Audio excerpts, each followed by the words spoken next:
The clothes Marcus Thorne wore that evening were older than most of his employees. 35 years old to be exact. A faded denim jacket with holes at the elbows. Pants stained with memories he had never been able to wash away. Paint splatters from a construction job in 1989.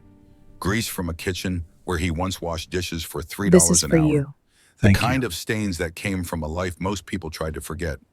He kept them Everyone, in the back of his listen to me. penthouse Sir, closet your on the hand. 47th It's not floor mine. of the There's building in danger Midtown here. Manhattan. What kind of danger? Hidden behind rows of tailored suits worth more than some people earned in a year.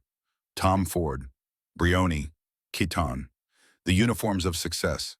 But tonight he pushed those aside and reached for the uniform of his past. The apartment was silent except for the soft hum of the city below.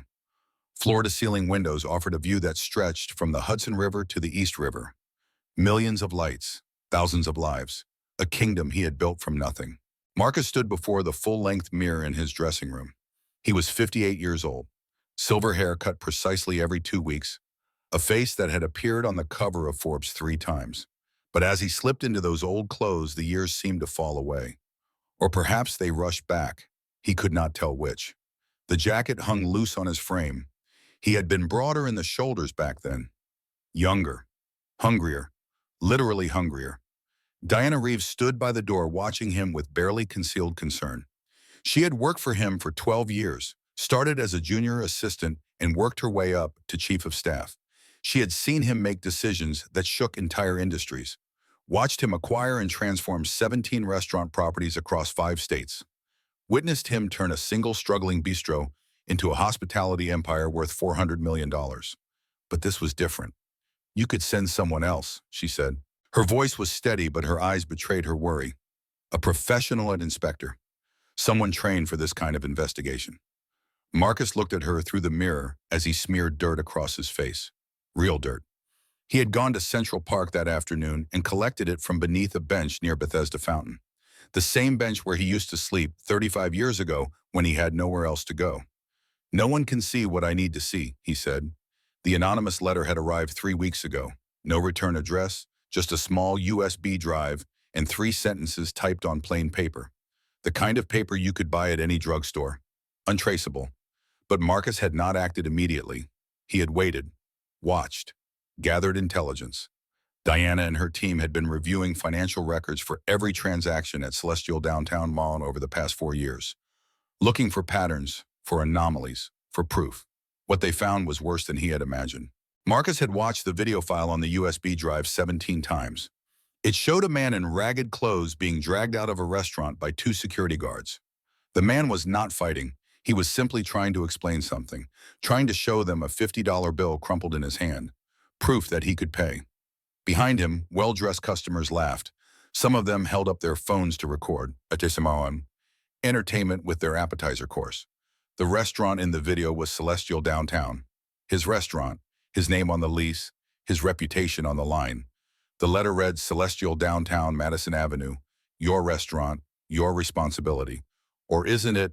Marcus had built his empire on one principle, just one. Every person who walks through the door deserves to be treated with dignity.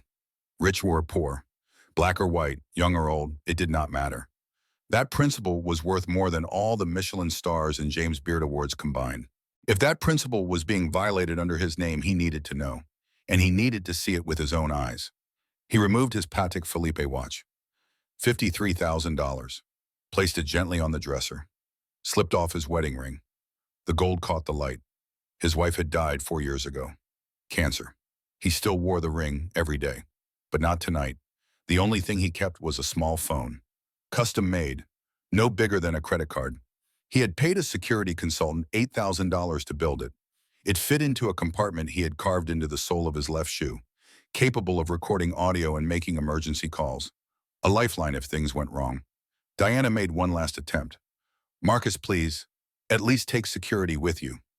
He stopped and turned to face her. The scar on his right hand seemed to burn under the overhead lights, a raised line of tissue that ran from his thumb to his wrist. Shiny and pink even after all these years. He looked at it for a long moment. 35 years ago, he said quietly, no one protected me.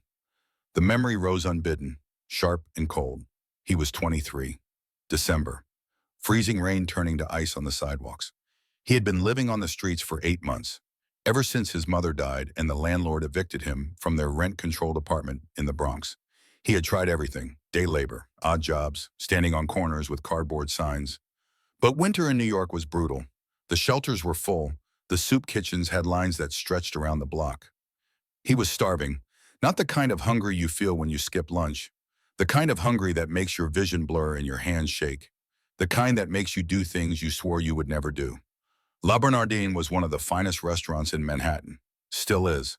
4 stars, tasting menus that cost more than Marcus earned in a month back then. The garbage bins were in the alley behind the kitchen. He waited until after midnight, until the staff had gone home. The bins were locked, but he had learned how to jimmy them open with a piece of wire. Inside, he found salvation: half-eaten steaks, bread rolls, mashed potatoes scraped from plates. He was so hungry he did not care about germs or dignity. He just ate. The kitchen door opened.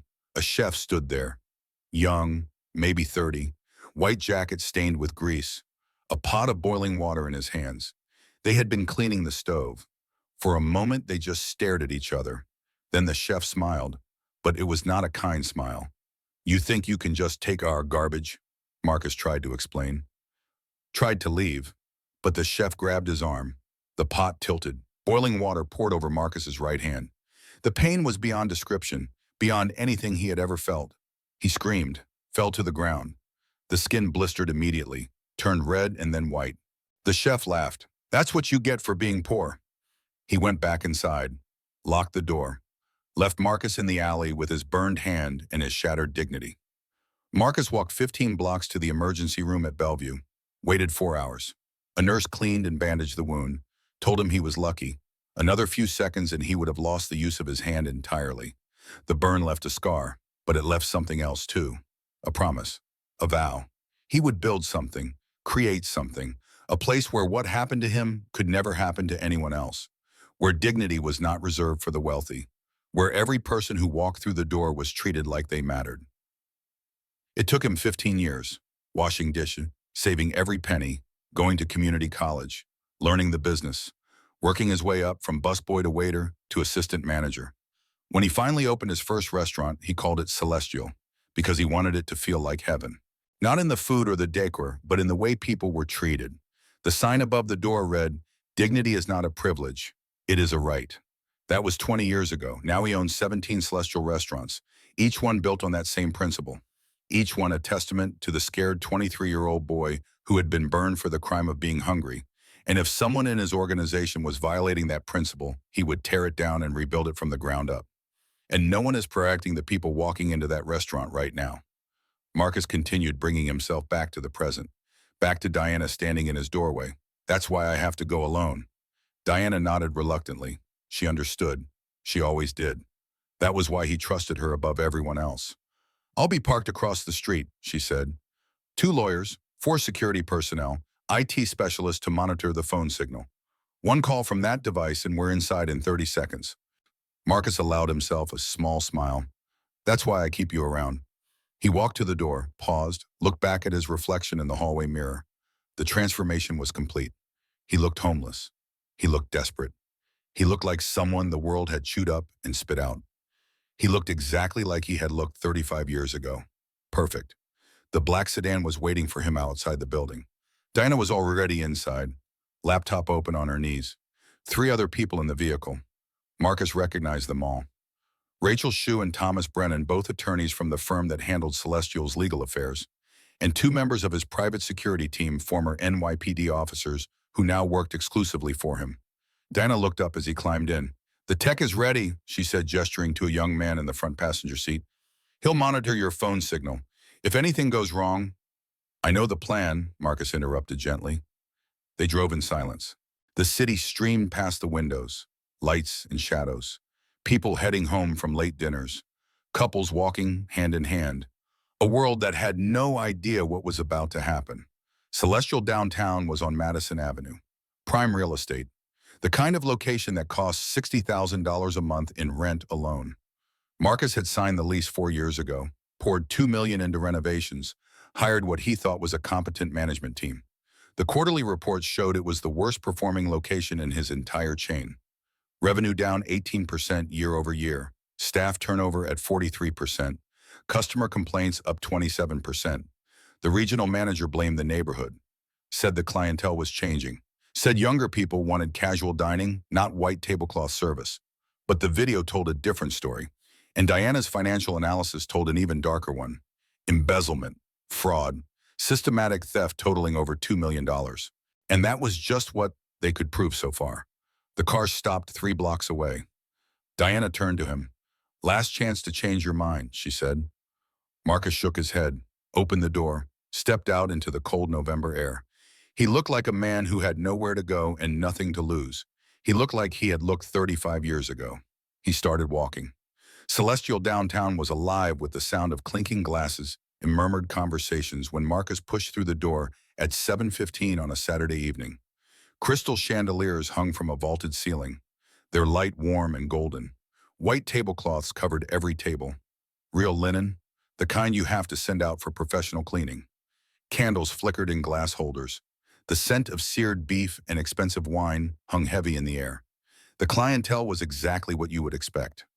Men in designer suits, women dripping with jewelry. The kind of people who paid $200 per person for the privilege of being seen in the right place. Every head turned when Marcus walked in. The hostess was young, 24, maybe 25. Blonde hair pulled back in a tight bun. She wore a black dress that probably cost more than Marcus's old jacket and pants combined. Her name tag read Isabel. Her smile froze when she saw him, the professional hospitality mask cracking at the edges. She took a small step backward. "I'm sorry, sir," she said, her voice catching slightly. "I think you may have the wrong—" "Table for one," Marcus said, his voice rough. He had been practicing that voice all afternoon.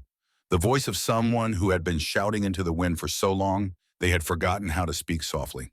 Isabel's eyes darted toward the back of the restaurant, looking for help, looking for someone to tell her what to do. A security guard moved closer. Travis. His name was Travis. Marcus knew this because he had reviewed the personnel files for every employee at this location before coming here tonight. Travis was 35 years old, former Army, 2 tours in Afghanistan. He had been working at Celestial downtown for 7 months. Travis's hand moved to the radio clipped to his belt. Then the manager appeared, Dominic Hargrove. Marcus had studied his file extensively. 42 years old, real name Derek Thomas Sullivan. He had changed it 6 years ago after fleeing fraud charges in Boston. His resume was full of lies. His references were fake, but he had been smart enough to fool the background check company Celestial used. Diana's team had uncovered the truth 2 weeks ago. Dominic Hargrove was a con artist, a thief, a man who had built his career on manipulation and cruelty. Dominic was tall, 6'2", broad shoulders. He wore his authority like a custom-tailored suit. His hair was slicked back, his smile was bright, but his eyes were cold. "Sir," Dominic said, his voice dripping with false politeness, "I'm afraid you've made a mistake. This establishment may not be suitable for your situation." The word situation hung in the air like a slap. Marcus did not flinch. He reached into his pocket, pulled out a wad of cash. Money he had withdrawn from an ATM that afternoon. $300 in 20s and 10s, held together with a rubber band, the kind of money someone might have saved for weeks, maybe months. "Table for one," Marcus repeated. "I'll have the Wagyu A5, medium rare. Table 7. He placed the cash on the hostess stand. A ripple of shock went through the room. Customers at nearby tables stopped their conversations, turned to watch. Some of them smiled. Some of them frowned. All of them stared. Dominic's smile flickered. His mind was working. Marcus could see the calculation happening behind those cold eyes. He could not refuse a paying customer. That was rule number 1 in the hospitality industry. Turn away money and you might as well hang a closed sign on the door. But every instinct was screaming at him to throw this man out. "Of course," Dominic said through teeth that were clenched so tightly Marcus could see the muscles jumping in his jaw. "Right this way." He led Marcus through the dining room. Heads turned as they passed. Whispers followed in their wake. A woman at table 11 held a napkin to her nose. A man at table 4 pulled his chair closer to his wife, as if poverty might be contagious. Table 7 was in the worst location in the restaurant. Marcus knew this because he had designed the floor plan himself when they renovated. It was tucked in the back corner, near the kitchen doors where servers rushed in and out, near the hallway to the restrooms, where the smell occasionally drifted in from the cleaning chemicals. The noise was loudest here. The light was dimmest. It was the table they used for walk-ins they did not want. For customers they hoped would eat quickly and leave. Marcus sat down without complaint. The chair wobbled slightly. One leg was shorter than the others. He had noticed that detail on his third viewing of the anonymous video. Dominic turned and scanned the dining room. His eyes landed on someone across the floor. A woman in the same black uniform all the servers wore. She was refilling water glasses at table 9, moving with practiced efficiency. Her face was carefully neutral. Professional. "You," Dominic called, his voice cutting across the low murmur of conversation. "Torres." The woman looked up. Maya Torres. Marcus had studied her file too. 32 years old, African-American, 5 feet 6 inches tall. She had been working at Celestial Downtown for 3 years, longer than any other server currently employed. Her performance reviews were excellent. Customers frequently mentioned her by name in their feedback. She was reliable, punctual, good at her job. She was also a single mother. Her daughter had asthma. The medical bills were substantial. Her younger brother was in college. She sent him money every month to help with tuition. Marcus knew all of this because he made it his business to know about the people who worked for him. At least he thought he did.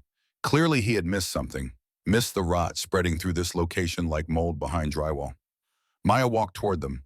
She carried a water pitcher in her right hand. Her left hand hung at her side. As she got closer, Marcus noticed the details. The dark circles under her eyes. The slight limp that suggested her feet hurt. The way her uniform was perfectly clean and pressed despite being worn and faded. This was someone who took pride in her work. Someone who showed up every day and did her best even when the world made it difficult. She stopped at table 7 and poured a glass of water. Did not meet Marcus's eyes at first. Just focused on the task. Professional, proper. But then she glanced up. Their eyes met, and Marcus saw something flicker across her face. Recognition. But not the kind of recognition that comes from having seen someone before. The kind that comes from seeing something deeper, something hidden. She looked at him for exactly 3 seconds, her brow furrowing slightly, like she was trying to solve a puzzle. Then her gaze dropped back to the water glass. Dominic spoke. His voice was laced with cruelty, so casual it made Marcus's stomach turn. "You're always talking about helping people in need, Torres," Dominic said. "Here's your chance." It was meant as punishment. They both knew it. Maya's jaw tightened almost imperceptibly, but she said nothing, just nodded. "Yes, sir," she said quietly. Dominic walked away. His shoulders relaxed now that he had delegated the problem. He stopped to chat with customers at table 3, smiling, charming. The perfect host. Maya set down the water pitcher, reached into her apron pocket and pulled out a small notepad. "Welcome to Celestial Downtown," she said. Her voice was steady, but Marcus detected something underneath, a current of tension, of awareness. "Can I start you with an appetizer?" Marcus looked at her, really looked at her, at the way she held herself, at the intelligence in her eyes, at the quiet dignity she maintained even as she served a man who smelled like the streets. "Just the Wagyu," he said. "Medium rare."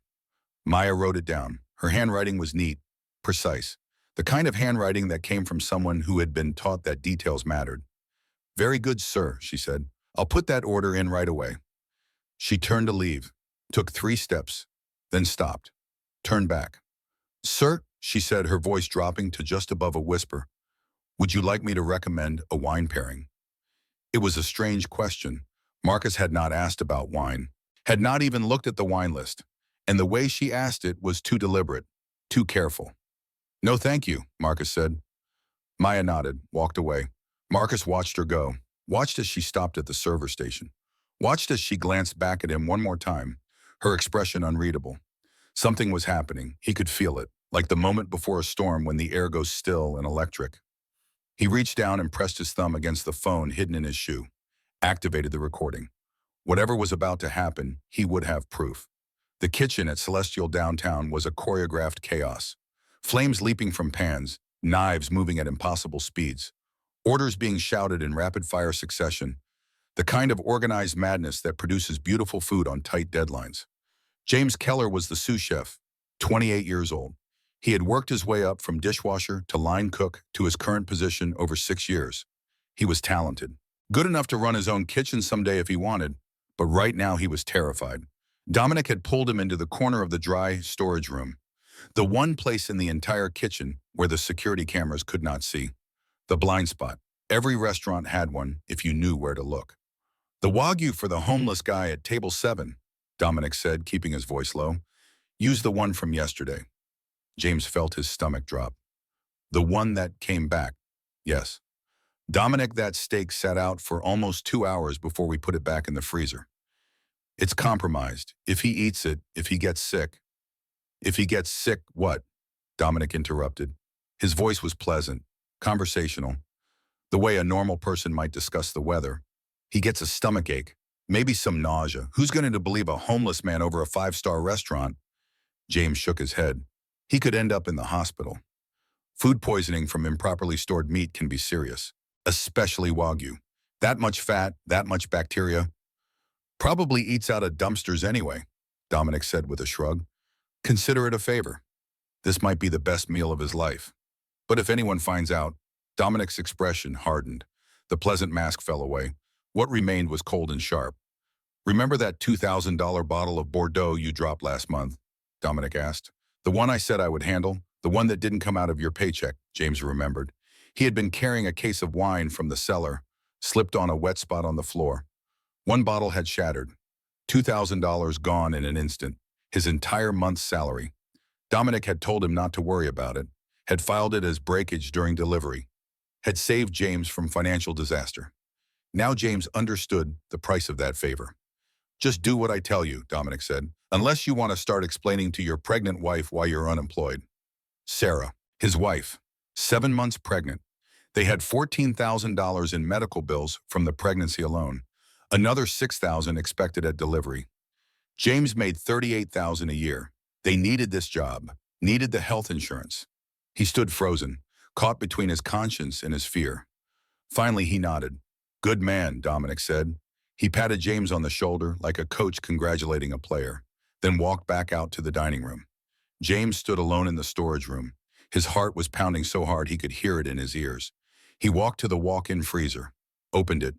Inside, wrapped in plastic, was the Wagyu from yesterday, still labeled, still dated. It looked perfect, but appearances were deceiving. 2 hours at room temperature was enough for bacteria to multiply to dangerous levels. Staphylococcus, E. coli, salmonella, all of them invisible to the naked eye. He picked up the steak. It felt like it weighed 1,000 pounds. Behind him, someone gasped. James spun around. Maya Torres stood there, hidden behind the industrial spice rack, her hand pressed to her mouth, her eyes wide. She had heard everything. Their eyes met. For a long moment, neither of them moved. Then James shook his head slowly. A silent warning, a plea. Don't do anything. Don't say anything. Forget what you heard. Maya did not respond, just stared at him with an expression he could not read. Then she turned and walked away. James stood alone with the contaminated steak in his hands and the weight of his choice pressing down on his shoulders like a stone. He had a decision to make, and so did Maya Torres. Maya Torres walked back to the dining floor on legs that felt like they belonged to someone else. Her hands trembled as she picked up a tray of empty glasses from table 12. She had to focus on each step to keep from stumbling, to keep from screaming, to keep from running straight to table 7 and telling that man to leave before he put a single bite of food in his mouth. The conversation she had overheard played on repeat in her mind like a broken record. Compromised meat, 2 hours at room temperature. Who's going to believe a homeless man? She glanced toward table 7. The man sat there quietly, still as stone, his hands resting on the white tablecloth, dirt under his fingernails, holes in his jacket, but something about him was wrong. Off. Like a painting where all the colors are correct but the proportions are slightly distorted. His posture was too straight, his spine too rigid, and his eyes, those dark eyes that had met hers when she poured his water. Those were not the eyes of someone who had been defeated by life. Those were the eyes of someone who was watching, waiting, calculating. She had learned to read people by their eyes. It was a survival skill. Growing up in the South Bronx as a black girl with a single mother who cleaned houses for wealthy families in Manhattan, Maya had learned early that knowing how to read a room could mean the difference between safety and danger, between acceptance and rejection. She could tell within seconds whether a customer would tip generously or stiff her completely, whether they saw her as a person or just part of the furniture, whether they would complain to management about her or leave satisfied. This man, whoever he was, whatever he was, He was not what he appeared to be. But that did not change the fact that in approximately 15 minutes, James would bring him a plate of poisoned food. The cameras.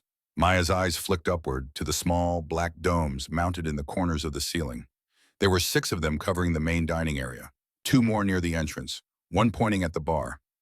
Dominic reviewed the footage every night, looking for any excuse to dock wages or write up employees. Last month, he had fired a busboy named Carlos for taking a 5-minute break that was not authorized. Carlos had been working a double shift, 14 hours on his feet. He had gone to the staff bathroom and sat down for 5 minutes to rest his aching legs. The cameras caught him walking away from his station. Dominic fired him the next day. The cameras saw everything. If Maya approached that man and warned him out loud, Dominic would know within hours. She would be fired before sunrise, blacklisted from every restaurant in the city. Dominic had connections. He would make sure she never worked in hospitality again. And then what?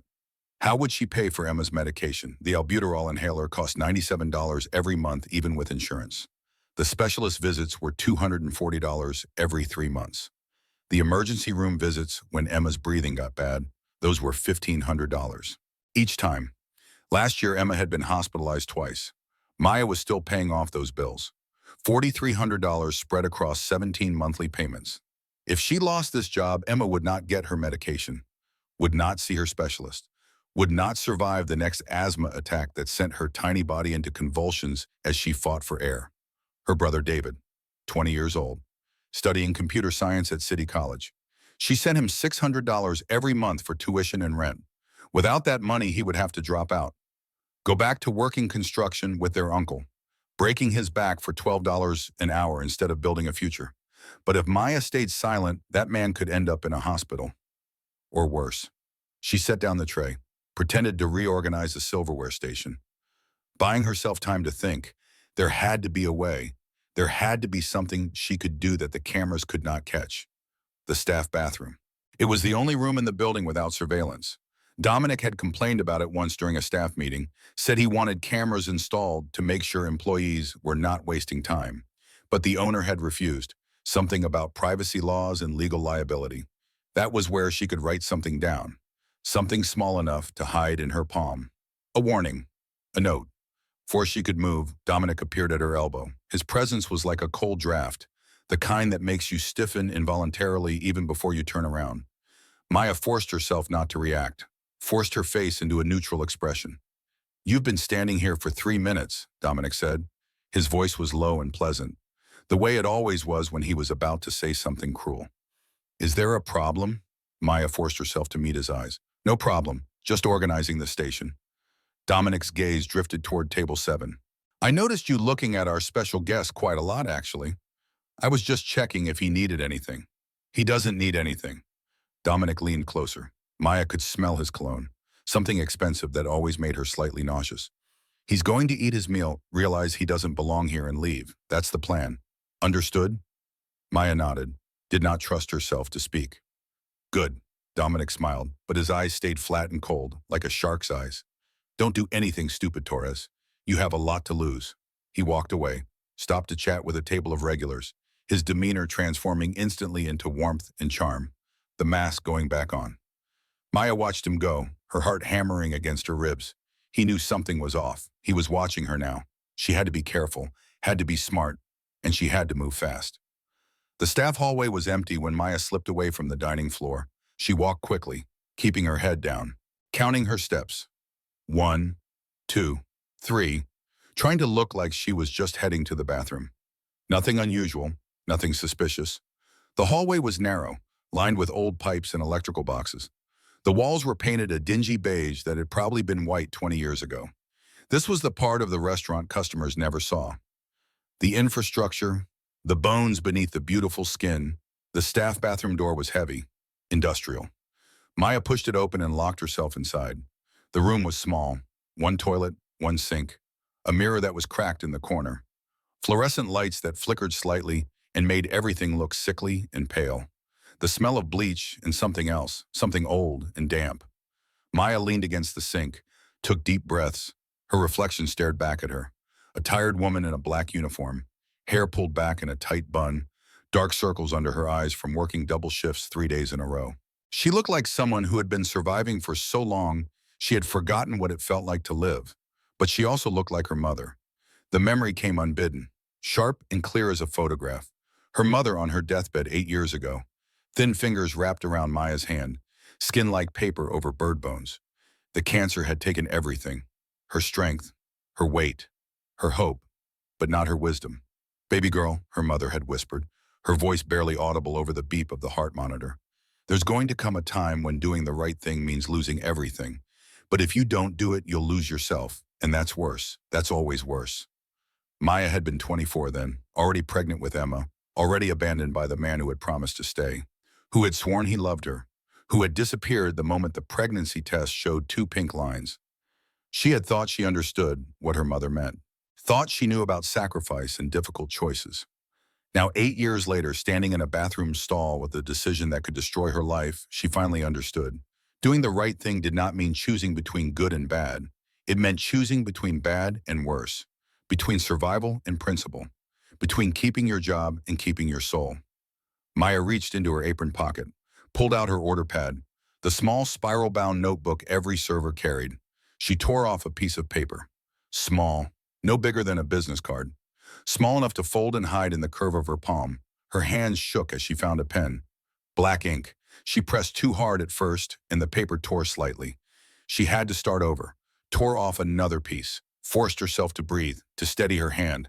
She wrote quickly, her handwriting cramped and uneven from the adrenaline coursing through her veins. Don't eat. Meat is spoiled. Intentional. They want to hurt you. She read it twice. The words looked stark and brutal on the small piece of paper. Evidence of a crime, proof of her involvement. If Dominic found this note, if he traced it back to her, she would lose everything. But there was something else, something she needed him to know, that she was not crazy, not paranoid, that this was real, that she saw him for who he really was. She added one more line, smaller letters at the bottom. Trust me, I see you. 4 words, but they carried weight, carried meaning. She did see him, saw through whatever disguise he was wearing, saw the intelligence behind those eyes, saw that he was more than he appeared. Maybe he would understand, maybe he would believe her, or maybe he would think she was insane and eat the steak anyway. Maya folded the paper. Once, twice, 3 times, until it was small enough to hide between her fingers. The paper felt like it weighed 1,000 pounds. She looked at her reflection one more time, saw her mother's face looking back at her. Do the right thing, baby girl, even when it costs everything. Maya unlocked the door, stepped back into the hallway, and then she stopped. Those eyes, she had seen them before. The realization hit her like a freight train. 2 years ago, a Tuesday evening in March, a man in an expensive suit had sat at table 4, well-dressed, confident, commanding. He had been kind to her, asked her name, actually listened when she spoke instead of talking over her the way most customers did. And when he left, he had placed $200 bills on the table, far more than the customary 20% tip. You have a gift for reading people, he had said as he stood to leave. Don't let anyone take that away from you. She had never forgotten those words, or those eyes. Maya pulled out her phone. Her hands were shaking, but she managed to type into Google. Marcus Thorne's Celestial Restaurants. The Forbes article from 2 years ago appeared immediately, and there he was, the man from table 4, the same dark, intelligent eyes, the same quiet intensity, the same presence that commanded attention even through a photograph. Only in that photo he wore a suit that probably cost more than she earned in 3 months. His hair was styled, his face was clean. He stood in front of a restaurant with his arms crossed, looking like someone who owned the world. Her breath caught in her throat. The homeless man at table 7 was Marcus Thorne, the owner, the founder, the billionaire who had built a $400 million empire on the principle that everyone deserved dignity. He was here testing them, testing his own restaurant, and they were failing spectacularly. This was not just about saving a stranger. This was not just about doing the right thing. This was her one chance to prove that someone in this restaurant still believed in what Celestial was supposed to stand for, that someone still remembered the principles it was built on. Maya slipped the phone back into her pocket. The note felt heavier now, more important, more dangerous. She had to deliver it, had to warn him, not just because it was the moral thing to do, but because he was the only person who could fix what Dominic had broken, the only person who could stop this corruption from spreading. If she stayed silent, Dominic would continue, would keep abusing employees, would keep poisoning customers he deemed unworthy, would keep violating everything Marcus Thorne had built. But if she spoke up, if she delivered this note, she might lose her job, might lose everything, but Marcus Thorne would know, would see, would understand that at least one person in his organization still cared. Maya stepped back into the hallway, back into the world where cameras watched and Dominic waited, and one small piece of paper could change everything. The kitchen was a storm of activity when Maya walked past. She could see James through the service window. He was plating the steak. His movements were mechanical, robotic. The movements of a man who had disconnected his conscience to get through the task. The Wagyu looked perfect, seared to a deep mahogany brown, glistening with butter, accompanied by roasted root vegetables and a drizzle of red wine reduction. The presentation was flawless. No one looking at it would ever guess what it really was. Maya stopped at the edge of the pass, pretended to check on another order. She could feel James's eyes on her. "James," she said quietly, using his real name, speaking just loud enough to be heard over the kitchen noise. "You can't let this happen." James did not look at her, kept his hands moving, arranging garnishes on a different plate. "I don't know what you're talking about. That steak sat out for 2 hours. You know what that means. Food poisoning at minimum. If he has any underlying health conditions, if he's diabetic or immunocompromised." "Stop!" James's voice was harsh, final. He finally turned to face her, and Maya could see the fear in his eyes, the desperate calculation of a man trying to protect what little he had. "I have a baby coming in 2 months. My wife can't work right now. If I lose this job, and if that man dies, can you live with that?" James's face contorted. Pain and anger and shame, they're all mixing together into something ugly. "What do you want me to do, Maya? Go out there and tell everyone Dominic ordered me to serve bad meat. Who's going to believe me? Dominic will deny everything. Fire me for lying. Make sure I never work in this industry again. And then what happens to Sarah? What happens to my baby?" Maya wanted to argue, wanted to shake him until he saw reason. But looking into his eyes, she understood. He was not a bad person. He was a trapped person, just like her. Just like everyone who worked in places like this, where the people at the top held all the power and the people at the bottom held all the risk. "Fine," she said softly. "You didn't see anything. You don't know anything." Relief flooded James's face, followed immediately by shame. He opened his mouth to say something, an apology maybe, or a justification, some combination of words that would make him feel less like a coward. But Maya had already turned away. She would do this alone. The plate was ready, sitting under the heat lamp, the Wagyu still sizzling slightly, sending up wisps of fragrant steam that smelled like herbs and garlic and betrayal. Maya picked it up from the pence, balanced it on her palm with practiced ease. The plate was hot, not hot enough to burn, but warm enough to remind her that this was real. This was happening. In the next 2 minutes, she would either save a man's life or lose everything she had worked for. She walked through the dining room, weaving between tables, her eyes fixed on the corner where table 7 waited. The note was pressed between the fingers of her left hand. Hidden from view, her right hand balanced the plate. 10 feet away, 5 feet, 2 feet.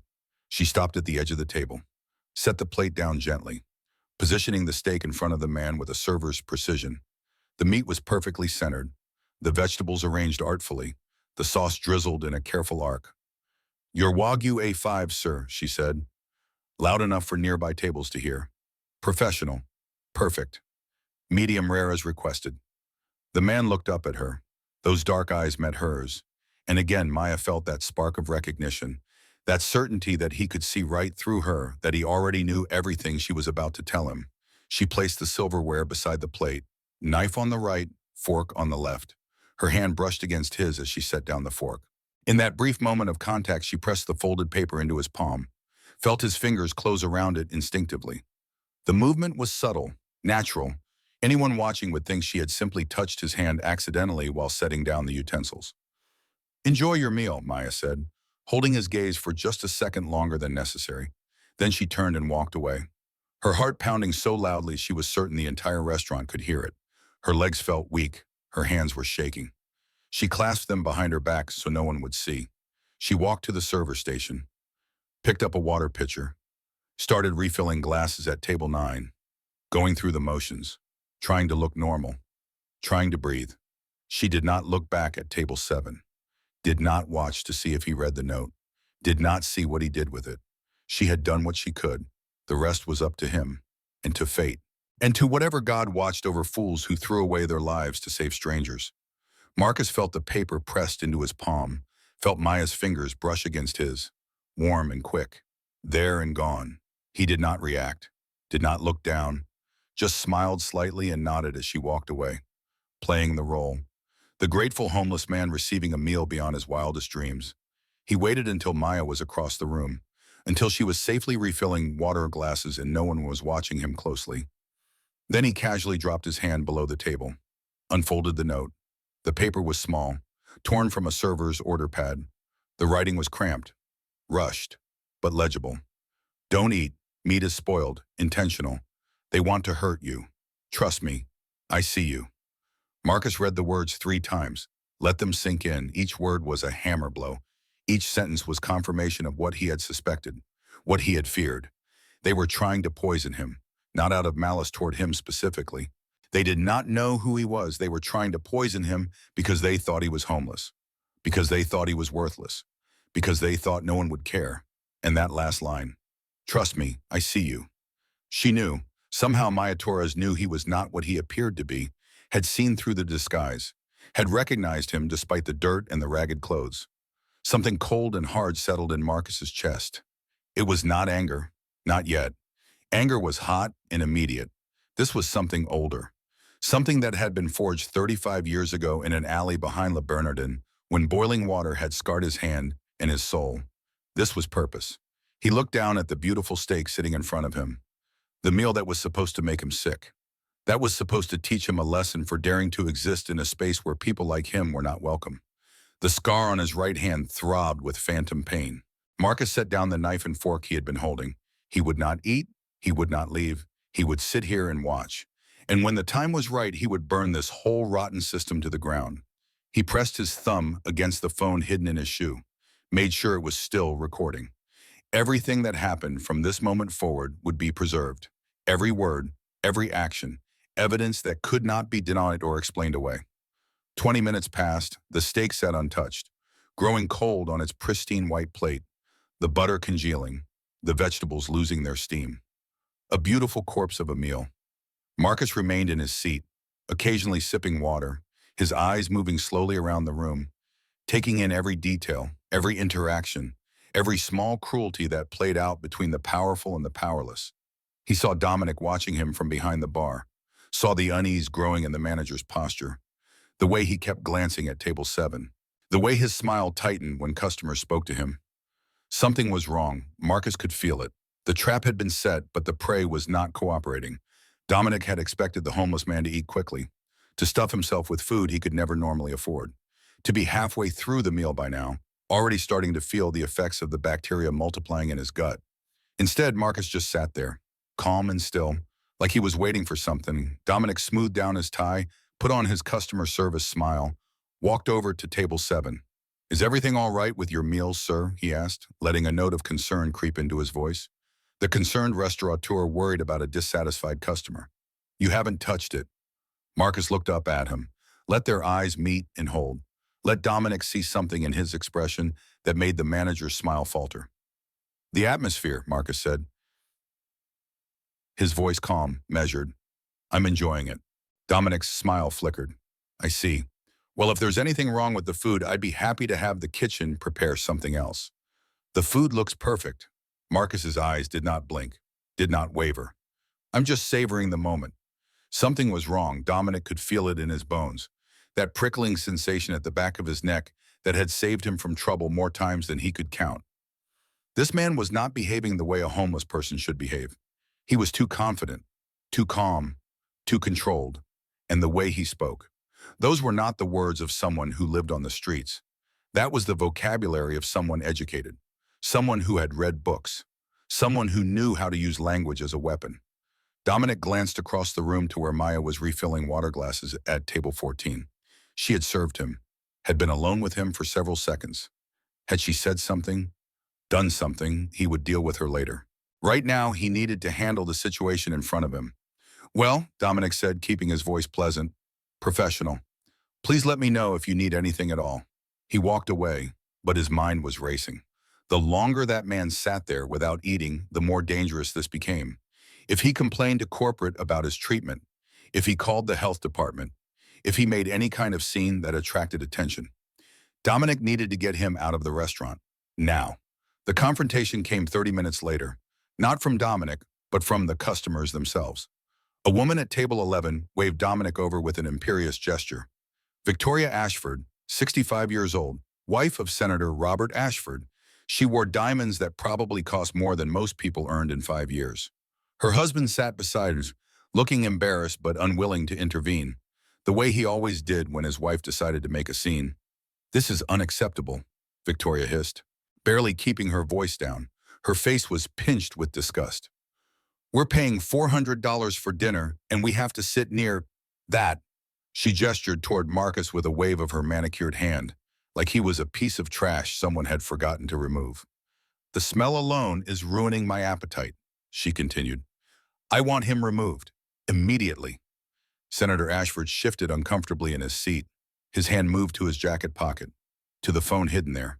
He pressed a button discreetly, started recording. His wife did not notice. She never did when she was on one of her tirades. But the senator had learned something over his 30 years in politics. When powerful people behaved badly, you documented it, because sooner or later the truth always came out. And when it did, you wanted to be on the right side of history. Dominic nodded sympathetically. This was exactly what he needed, a complaint from a valued customer, a legitimate reason to remove the problem. "I completely understand, Mrs. Ashford. Let me handle this." He walked back to table 7, his stride more purposeful now, his smile replaced by a businesslike expression. "Sir," he said, "I'm afraid I need to ask you to lie by.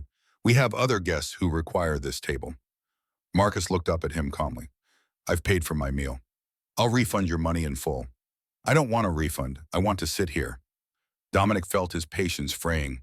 Around them, other diners were starting to notice the exchange, conversations dying down as heads turned in their direction. This was exactly what he did not need. A scene. Witnesses. "Sir, I must insist."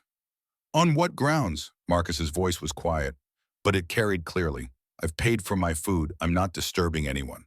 I'm simply sitting here in a seat I've paid for in a restaurant that's open to the public. What law am I breaking?" Dominic opened his mouth, closed it again. The man was right. Technically, he could not forcibly remove a paying customer without cause. Not with this many witnesses around. If this turned into a scene, if someone recorded it on their phone, the publicity nightmare would be enormous. He needed another approach. His eyes found Maya again, and suddenly the solution became clear. If he could not blame the customer, he would blame the staff. He would turn this into a disciplinary issue, remove the inconvenient witnesses, deal with the homeless man quietly after the crowd thinned out. Dominic straightened his jacket, raised his voice loud enough for the surrounding tables to hear.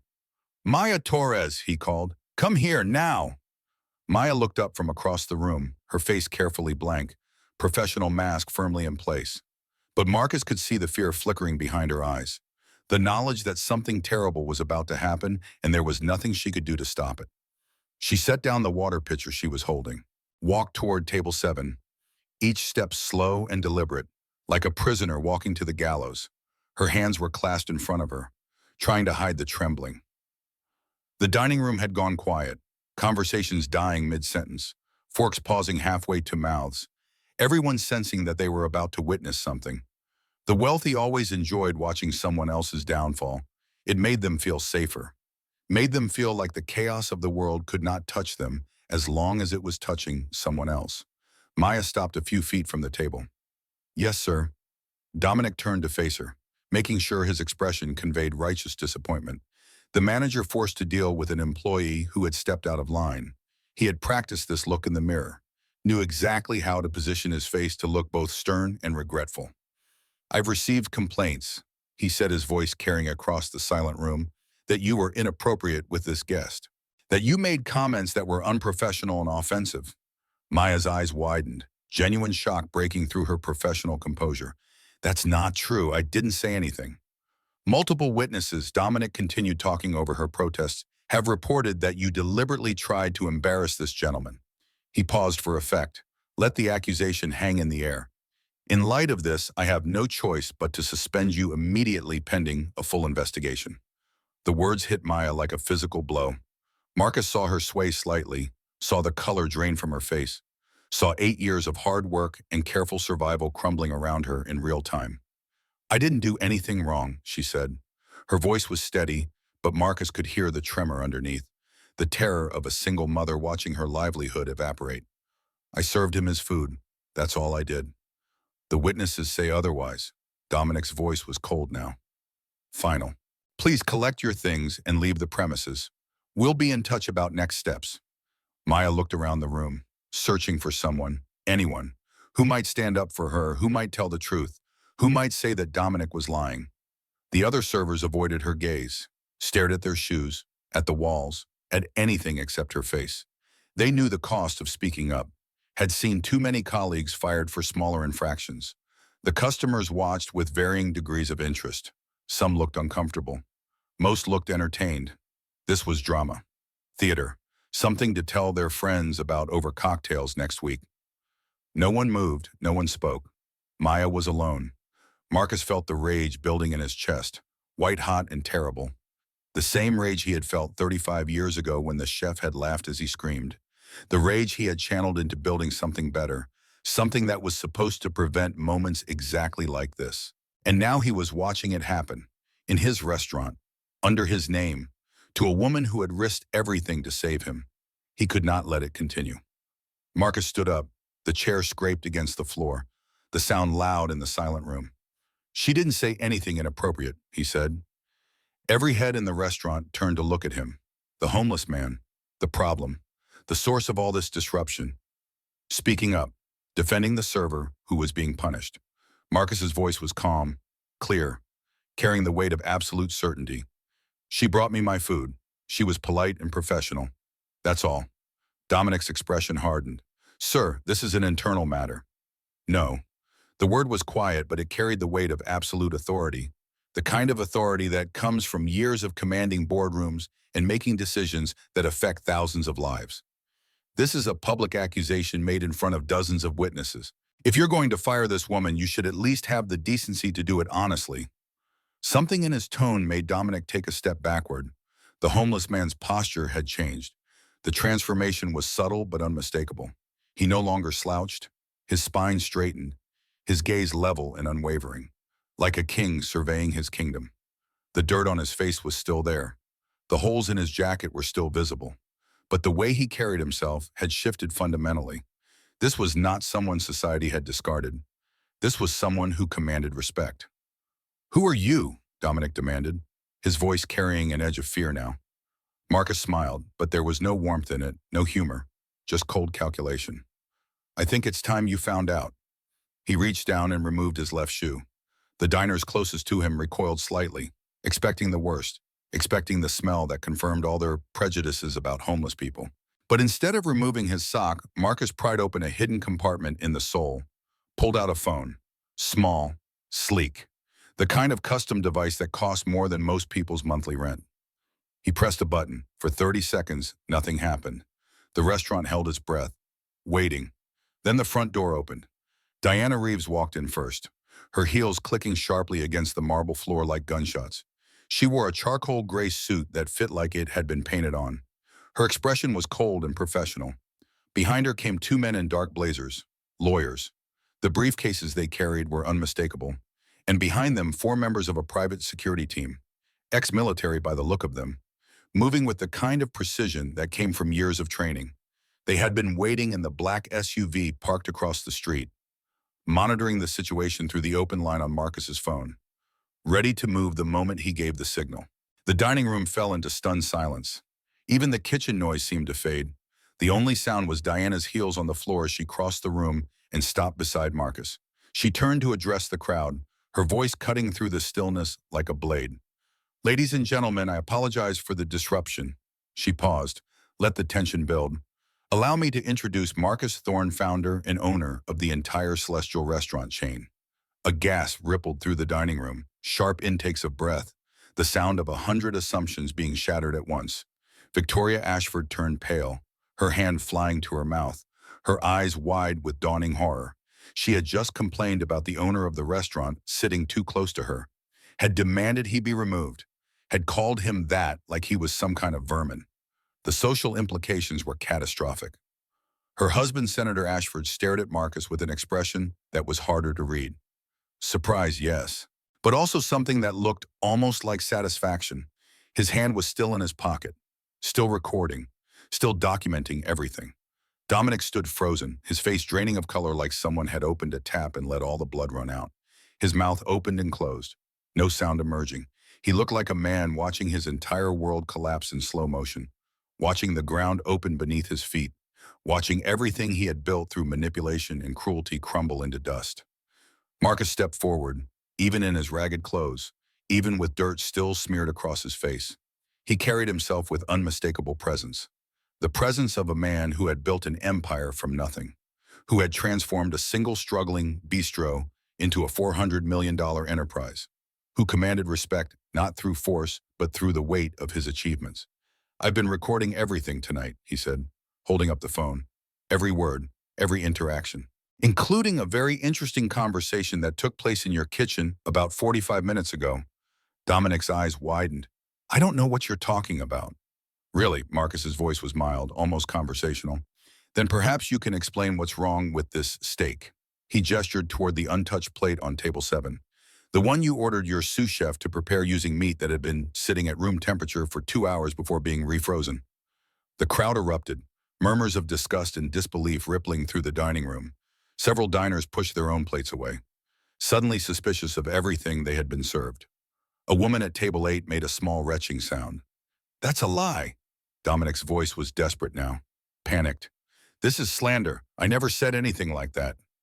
Marcus turned toward the kitchen doorway, where James stood frozen, his face ashen, his hands gripping the edge of the past so tightly his knuckles were white. "James Keller," Marcus called out. His voice was not loud, but it carried absolute authority. "You have a choice right now. You can tell the truth about what happened tonight. Or I can play the recording and let everyone hear your voice agreeing to serve contaminated food to a customer." James did not move. His eyes darted between Marcus and Dominic, trapped between two impossible options. The truth that would cost him his job. The lie that would cost him his soul. Sweat beaded on his forehead, his breath coming in short gasps. He looked like a man drowning, flailing for something to hold on to, finding nothing but water. "Think about your wife," Marcus continued, his voice softening slightly. "Think about your baby. Do you want to be the man who stood by and let this happen? Or do you want to be the man who finally did the right thing?" The seconds stretched into eternity, the entire restaurant holding its breath, waiting. James looked at Maya, standing alone in the middle of the room, her career in ruins, her reputation destroyed. All because she had chosen to warn a stranger instead of protecting herself. She had been braver than him, had risked everything while he had hidden in the kitchen, too afraid to speak, too afraid to act. James stepped forward, his legs shaky, his voice cracking as he spoke. "Dominic ordered me to use the steak that was sent back yesterday. It had been left out for almost 2 hours before we put it back in the freezer." The words came faster now, like a dam breaking. "He said no one would believe a homeless man if he got sick. He said it would teach him a lesson for coming here." The dining room exploded, customers shouting in outrage, some of them already reaching for their phones to call lawyers, to call journalists, to document what they had just witnessed. The security team moved to block the exits, ensuring no one left before the situation was resolved. Dominic backed away, his hands raised defensively. "He's lying. This is a conspiracy, some kind of setup." His voice was shrill now, all pretense of professionalism gone. "I've worked here for 5 years. I would never—" "The recording doesn't lie," Marcus interrupted, "and neither do the financial records my team has been reviewing for the past 3 weeks. Diana opened her laptop, connected it to her phone with a small cable. Suddenly, an image appeared on the wall, projected from a portable device one of the security team had been carrying. Numbers, spreadsheets, bank statements. "Embezzlement," Diana said, her voice clinical, professional, like she was presenting quarterly earnings instead of evidence of crimes. 143 fraudulent invoices over 4 years. A shell company called Prestige Foods LLC that doesn't exist. Money transferred to a personal account belonging to Derek Thomas Sullivan. She paused. Let that sink in. also known as Dominic Hargrove. Your real name before you changed it 6 years ago to escape fraud charges in Boston. More gasps, more shocked whispers. Falsified inventory reports. Systematic theft totaling $2.1 million over 4 years. Diana's voice remained steady, implacable. 4 previous incidents of serving contaminated food to customers you deemed undesirable, all documented in text messages and emails you thought were deleted but were recovered by our IT forensics team. Dominic's face cycled through emotions. Denial, rage, fear, finally landing on desperation. "You can't do this to me," he screamed. "I'll sue you. I'll destroy you. You'll do nothing," Marcus said quietly.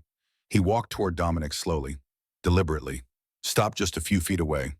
He held up his right hand, showing the scar that crossed his skin, raised and shiny under the restaurant lights. A permanent reminder of cruelty and pain. 35 years ago, Marcus said, his voice soft but every word carrying the weight of old rage. A man poured boiling water on my hands because I was hungry and desperate. He laughed while I screamed. He told me I was worthless, that I deserved to suffer for being poor. The room was dead silent now, every eye fixed on Marcus, on the scar, on the pain etched into every line of his face. I built this company so that no one would ever be treated that way in a place that belonged to me, so that dignity wouldn't be reserved for people who could afford it, so that every single person who walked through these doors would be treated with respect. He took another step closer. "And you turned it into exactly the kind of place I swore to destroy." Dominic opened his mouth, closed it, all the fight draining from his body, his shoulders slumping. The transformation from predator to prey complete. "The police are on their way," Diana announced. As if summoned by her words, sirens wailed in the distance, growing closer. "Mr. Sullivan will be facing charges for attempted poisoning, embezzlement, fraud, and identity theft." 2 police officers entered through the front door. They moved with practiced efficiency. One of them pulled out handcuffs while the other began reading Dominic his rights.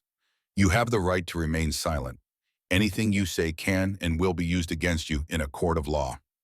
The words faded into background noise as Dominic was led away, still protesting, still claiming innocence, still trying to spin lies that no one would ever believe again. An hour later, the restaurant had cleared out, customers leaving with their meals only half finished, some of them angry about the disruption, most of them eager to spread the story, to be the first to tell their friends about the night they witnessed the downfall of Dominic Hargrove.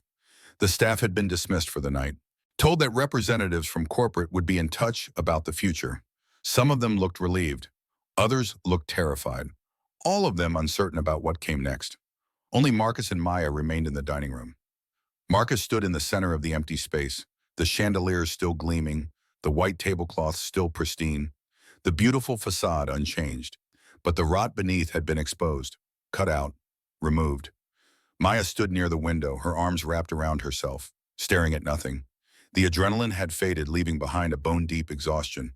She had done the right thing, had saved a man's life, had exposed corruption, but she felt hollow, uncertain of what came next.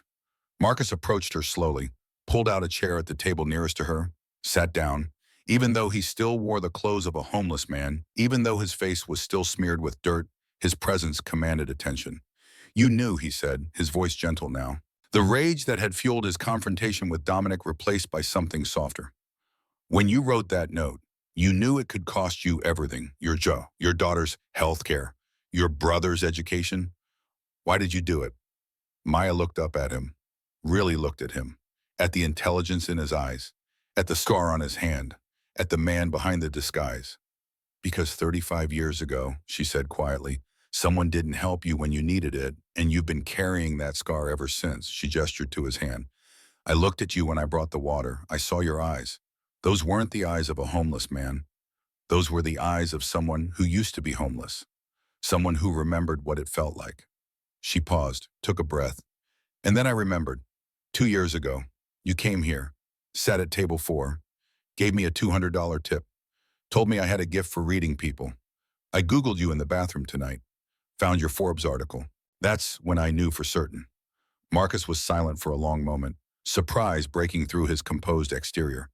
"How did you know I would believe you, that I wouldn't just eat the steak and think you were crazy?" "I didn't know," Maya admitted, "but I saw you, really saw you. And I knew that if you were here testing your own restaurant, it meant you still cared. That somewhere underneath the dirt and the disguise, the man who believed in dignity was still there. I had to take the chance that he would listen. Marcus nodded slowly. He understood that kind of leap of faith, had taken similar leaps himself over the years. What happens now? Maya asked. The question that had been burning in her mind since the moment Dominic had suspended her, since the moment her world had started falling apart. Now, Marcus leaned forward slightly. The restaurant will close for 3 months. Complete restructuring, new management, new training protocols, new everything. He paused. And I need someone to lead it, someone who understands what this place should be, someone who has the courage to do the right thing even when it costs them everything. Maya stared at him, not quite believing what she was hearing. You're offering me a job. I'm offering you a choice, Marcus corrected. This isn't charity and it isn't a reward. It's an opportunity. General manager of Celestial Downtown. Salary of $95,000 per year. Full benefits. Comprehensive health insurance for your entire family. He held her gaze. You can take it or leave it. No pressure, no expectations. $95,000. Maya's mind spun. That was more than twice what she made as a server. That was Emma's medication covered. David's tuition paid. A life where she didn't have to choose between her daughter's health and her own survival. But there was something else. Something more important than money. I have one condition, Maya said. Name it. The note I wrote you. I want it framed on the wall. She gestured toward the entrance. Right there, where every employee can see it. So they know that one small act of courage can change everything. So they know that dignity isn't a privilege, it's a right. Marcus smiled, a real smile this time, warm and genuine. Deal. He reached into his jacket pocket, pulled out a checkbook, wrote quickly, tore off the check and handed it to Maya.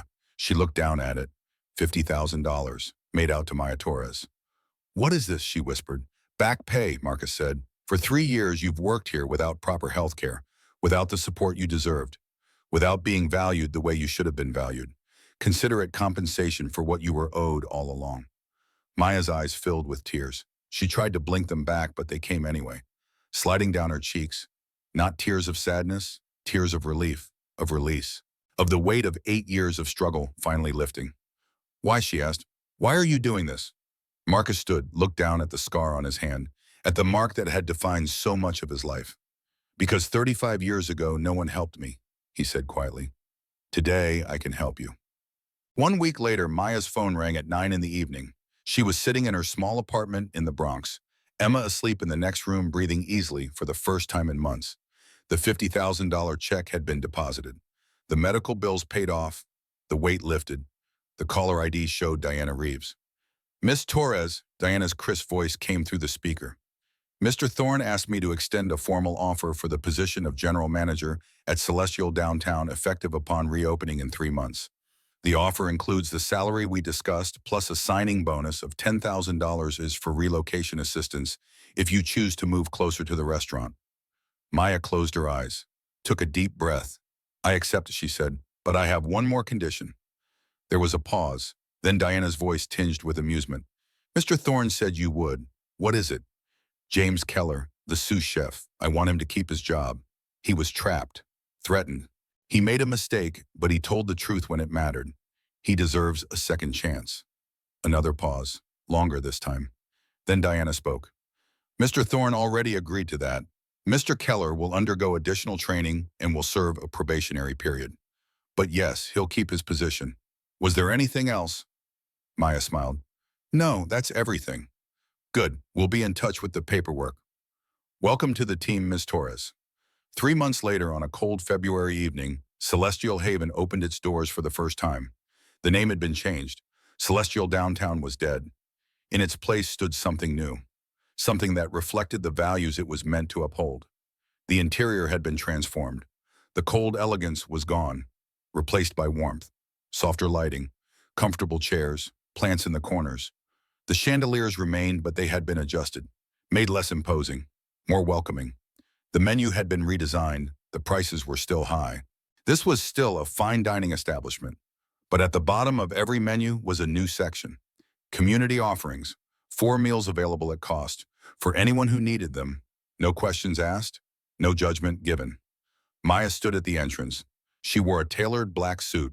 Her hair was styled differently now, more confident. Her posture had changed. Shoulders back, chin up. She looked like someone who belonged there, who had earned her place. Diana stood beside her. "Nervous?" she asked. "Terrified," Maya admitted, "but ready." The door opened. A man walked in. His clothes were worn. His shoes were held together with duct tape. His hair was uncombed. He looked around uncertainly, clearly expecting to be thrown out. Maya walked forward, extended her hand. "Welcome to Celestial Haven. Would you like a table by the window?" The man stared at her, waiting for the catch, the cruel joke, the moment when she would laugh and tell him to leave. But there was none. "I don't have much money," he admitted quietly. "That's all right," Maya said gently. "We have a community menu. Please come in." She led him to a table near the window, the best seat in the house, the seat with a view of Madison Avenue, of the lights and the life of the city. As she walked back to her post, she passed a new addition to the restaurant's decor, a small frame mounted on the wall near the entrance. Inside was a piece of paper, creased and worn, with cramped handwriting that read, "Don't eat, meat is spoiled. Intentional. They want to hurt you. Trust me. I see you." Beneath it, a bronze plaque bore an inscription, "One small act of courage saved a life and exposed corruption." This note reminds us dignity is not earned.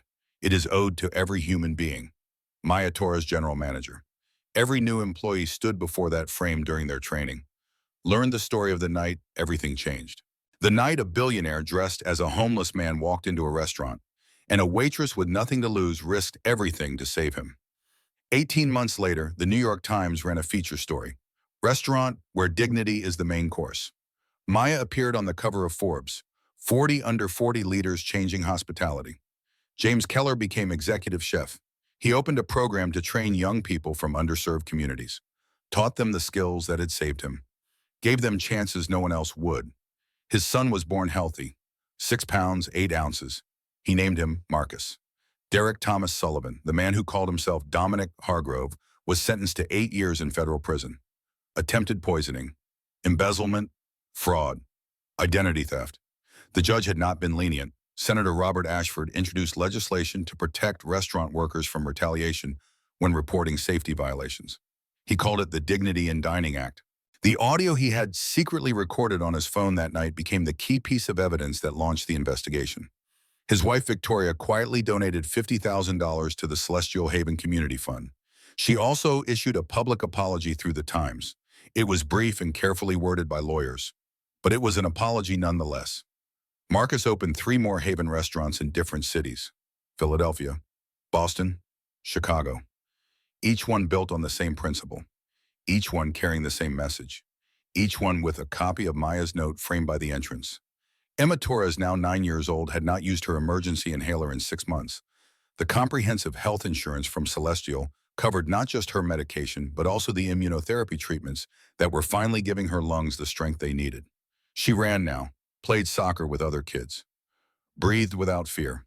David Torres graduated from City College with a degree in computer science. He stood on stage at commencement, diploma in hand, and thought about his sister, about the woman who had sacrificed everything so he could have this moment. He had a job offer from a tech startup in Brooklyn, starting salary $85,000. He would make sure Maya never had to worry about money again. On a warm evening in June, Marcus sat alone at a corner table in Celestial Haven. Dressed normally now, clean clothes, clean face, just another customer enjoying a meal. Diana sat across from him. "Are you sure about this expansion?" she asked. 3 restaurants in 1 year is aggressive." Marcus watched Maya across the room, watched her greet a young couple at the door with the same warmth she showed the elderly homeless woman who came in next, watched her create exactly the kind of place he had always envisioned. "I'm sure," he said. He pulled out his phone, pressed record. The voice memo he had recorded months ago but never shared, until now, 35 years ago. His voice played softly from the speaker. "I was that man at the door, hungry, desperate, invisible. Someone poured boiling water on my hands because I dared to be poor. They laughed. They told me I deserved to suffer." He paused the recording, watched Maya laugh at something the homeless woman said. "I built Celestial to prove them wrong, but I failed. I let men like Dominic Hargrove turn my dream into a nightmare. I let the very thing I swore to prevent happen under my own name." He pressed play again. "But today, because of one woman's courage, that man at the door is being treated the way I should have been treated. the way everyone should be treated. Maya Torres risked everything to save a stranger, and in doing so she saved what this company was supposed to be. He stopped the recording, sent the file to Diana with a note. Use this for the new employee orientation video. Marcus stood, left a $100 tip on a $40 meal, walked toward the exit.